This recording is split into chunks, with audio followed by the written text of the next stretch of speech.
तो ये है कहानी का पार्ट 5 और आखिरी पार्ट। अगर इससे पहले आपने कोई पार्ट नहीं देखे हैं, तो आप उसे जाके देख सकते हैं। डिस्क्रिप्शन बॉक्स में उसका लिंक आपको मिल जाएगा। तो हम बात करते हैं अगली कहानी में, अगले पार्ट में। इस बार क्या होता है, हनुमान जी की मूर्ति तो नीचे पहुंचा दी जाती है और जो भी हमारे सभी राजा होते हैं और मंत्रीगण होते हैं, वो योजना बनाने में लगे होते हैं कि कैसे इस राक्षस को खत्म किया जाए। एक मंत्री का सुझाव आता है कि क्यों ना हनुमान जी की मूर्ति के चारों ओर कुछ लोगों को खड़ा कर दिया जाए और जब राक्षस उन पे जोर से हमला करे तब वो आगे से हट जाए और वो सीधे मूर्ति पे गिर पड़े और जो मूर्ति के हाथ में तलवार है वो राक्षस को चुभ जाए और राक्षस का अंत हो जाए। ये योजना उनके लिए सबसे अच्छी योजना थी, क्योंकि इसके अलावा उनके पास कोई उपाय दिख नहीं रहा था।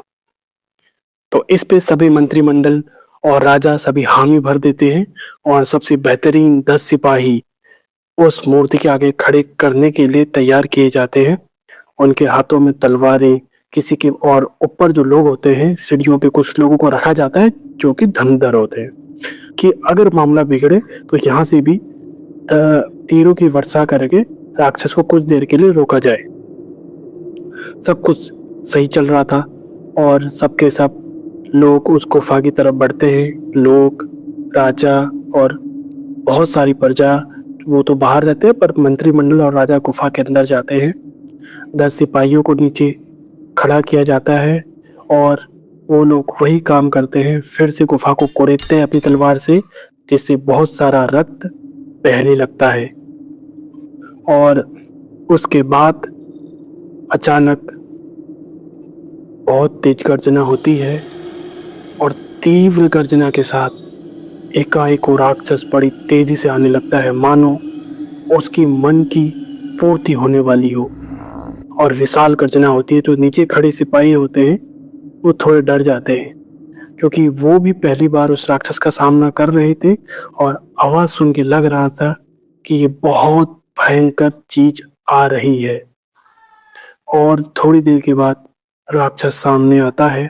राजा ने तो देखा होता है और कुछ मंत्रिमंडल लोग पहली बार देख रहे होते, सब चौंक जाते हैं।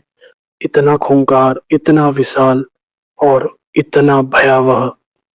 वो तेजी से जो सामने खड़े 10 लोग होते हैं उनकी तरफ झपटने के लिए तैयार होके आता है और सभी योजना के मुताबिक आगे से सिपाही हटते हैं, पर राक्षस कुछ ज्यादा ही समझदार था। जैसे ही हटते हैं उसके रिफ्लेक्स इतने तेज थे, वो रुक जाता है और मूर्ति पे गिरता नहीं है। किसी को ये उम्मीद नहीं थी कि राक्षस के अंदर दिमाग भी है और वो राक्षस बड़ी तेज गर्जना निकालने लगता है, मानो वो उनकी इस योजना पे हंस रहा हो। और ये देख के सभी भयभीत हो जाते हैं और राक्षस एक एक करके सभी सिपाहियों को निवाला बनाने लगता है। सब में खलबली मच जाती है कि ये योजना नाकाम हो रही है। तभी उनमें से जो साधु होते हैं वो ऊपर से सीढ़ियों से नीचे उतरने लगते हैं और सभी चकित हो जाते हैं कि भैया ये साधु कहाँ जा रहे हैं, इनकी उम्र भी ज्यादा है और ये उतने बलशाली भी नहीं है। और कहाँ सिपाही बलशाली, वो नहीं टिक पा रहे तो ये क्या टिक पाएंगे। और जैसे जैसे वो नीचे उतरने लगते हैं वो तुरंत मूर्ति के पास चले जाते हैं और नीचे वो कुछ सिपाहियों को घायल करके खा भी चुका होता है। तो 2-3 सिपाही बचे होते हैं, वो जान बचा के ऊपर की तरफ भाग रहे होते हैं। और उसके बाद वो राक्षस जब साधु को देखता है तो कि मूर्ति के पीछे खड़े हैं, वो बहुत गुस्सा हो जाता है और उनकी तरफ झपटने के लिए तैयार हो जाता है। और जो साधु होते हैं, जैसे ही वो राक्षस झपटने को तैयार होता है, वो तुरंत मूर्ति को अपने हाथों से पकड़ के राक्षस की तरफ को रख देते हैं और राक्षस का हाथ उस मूर्ति की बनी तलवार से टकरा जाता है। और जब तक राक्षस उनके पास पहुंचता वो धूल में बदल जाता है।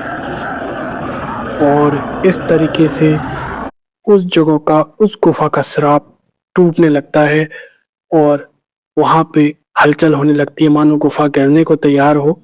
तो सभी लोग ऊपर जाने लगते हैं, पर वो साधु वहीं खड़े रहते हैं। चुपचाप से समाधि में बैठ जाते हैं। लोग उन्हें कितना बुलाते पर वो आने को तैयार नहीं थे और कुछ देर के बाद नीचे बनी गुफा ढह जाती है और लोग समझते हैं कि वो साधु क्यों नहीं आए।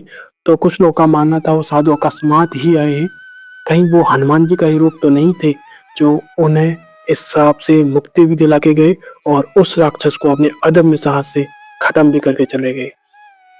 और अगर आप भी हनुमान भक्त हैं तो आपको ये कहानी पसंद आई होगी, तो इसको जरूर लाइक करें, चैनल को सब्सक्राइब करें। जय श्री राम।